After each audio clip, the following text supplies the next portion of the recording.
Hello, YouTube! I'm Megumi Mary, the transgender gamer girl with a heart of gold love for all things nerdy. So, with another May comes another attempt at Madoka Magica. But I'm confident this year around, as I have been doing my best to be more active with my YouTube channel this year. I have a bunch of video scripts on the back burner, but I'm going to save those for next year when I've updated my look and back into the groove of editing videos. This year, I've decided to rank the Puelli Maga manga, or Puella manga, from least favorite to favorite. I will not be including the still ongoing Magia record or the comedy manga Homura Tamura. This will give us 10 separate manga to go over, and I will do my best to give plot descriptions that avoid spoilers. That being said, a spoiler warning is in effect because I cannot guarantee that I might mention something that someone else could consider a spoiler. With that all having been said, let's jump right into numbers 9 and 10. Oriko Magica and Oriko Magica Sadness Prayer. On paper, Oriko Magica is a cool concept about a magical girl with a power to see the future, and she sees the apocalypse around a specific pink-haired magical girl. The slightly better Sadness Prayer is a version that is better written, but both of these versions failed horribly to keep me invested. There's some really cool concepts, but I feel like there's something missing to make this story incredible. Not much else to add beyond that, so let's just move on. Number 8. Kazumi Magica. Kazumi Magica has a lot of mystery elements feeding into itself, but it bogs down the ending with a lot of convoluted exposition that drags out a little too long. I could see what they were going for, but spacing out the major plot reveals with holding back one detail that makes everything click would have worked much better. In the anime, what makes Sayaka turning into a witch reveal so good is that the pieces of the puzzle were slowly given to us in other plot reveals, most notable the Soul Gem reveal, which plays a huge part in making us understand instantly what happened. Kazumi tries something similar, but with the reveals at the end, and with the reveals at the ending, it just feels like too much information is being thrown at you at once. It just ruins the pacing, especially for a second reading, as they really do drag out the mystery element with very little answers leading up to the big ones. If you can handle massive lore dumps in the final act, go ahead and give this one a try. If not, read the Cliff Notes version. Number 7. The Different Story. This one hurts the most out of the bottom half of this list, as the first volume is incredible. It serves as a backstory to the relationship Kyoko had with Mami as a novice magical girl, as well as how she lost her family in an event so tragic the resulting trauma permanently changed her special ability. I cannot recommend this enough. Until we get into the present day stuff, that is, with another failed timeline attempt by Homura, with Kyoko and Mami at the center of it. There's some nice differences in this timeline, but the narrative feels like it loses focus for a while in the middle before bringing it back with a solid ending. Numbers 5 and 6. The anime and manga adaptations. Madoka Magica is one of the rare instances of the anime coming first with a manga being made to promote the anime. That being said, these are just a retelling of the series and movie, pretty close to the source material, so it's not really worth mentioning. Obviously, the movie takes spot 6 and the anime spot 5, as the anime is much, much more enjoyable than the movie, at least while we don't have an actual ending to the events of the movie, that is. Number 4. Suzune Magica.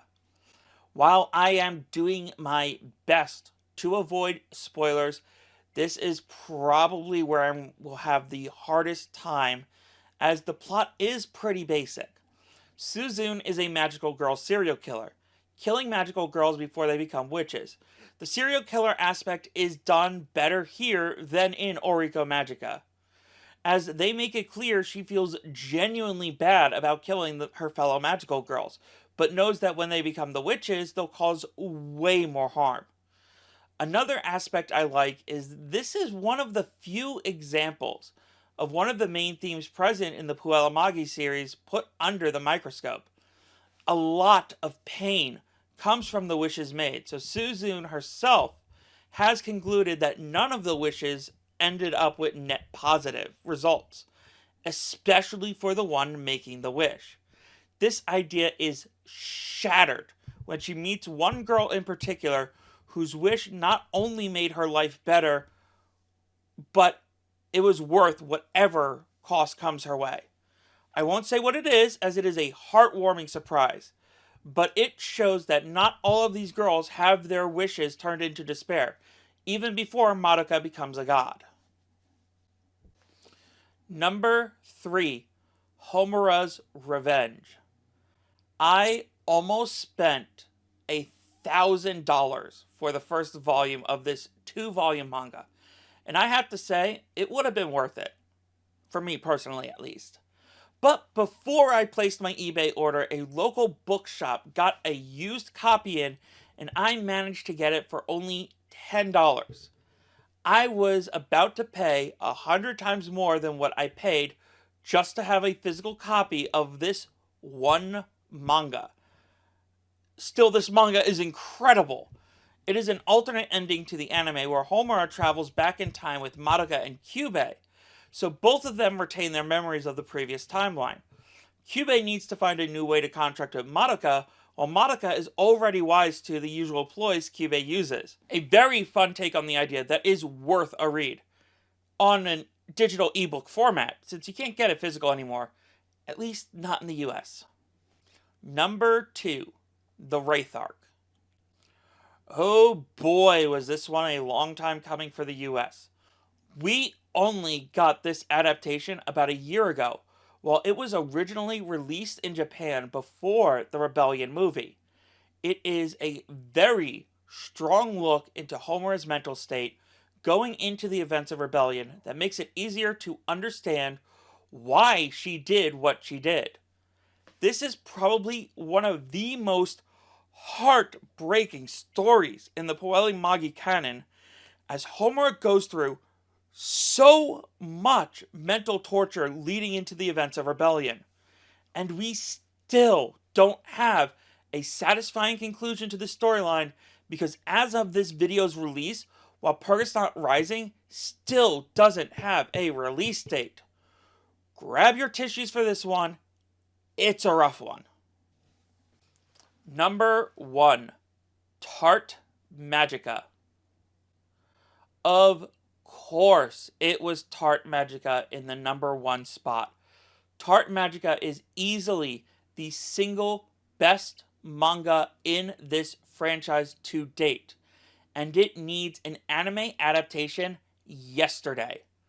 This manga centers around Jeanne d'Arc, or Tart as her friends call her, seeking to bring light to France in the midst of a horrid war. The manga mixes fantasy elements with historical events, creating an incredible story about the second most powerful magical girl to exist.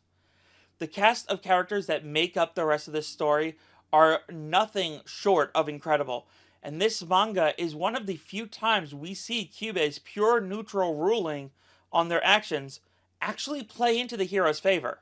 There's many incredible set pieces that would translate perfectly into an anime.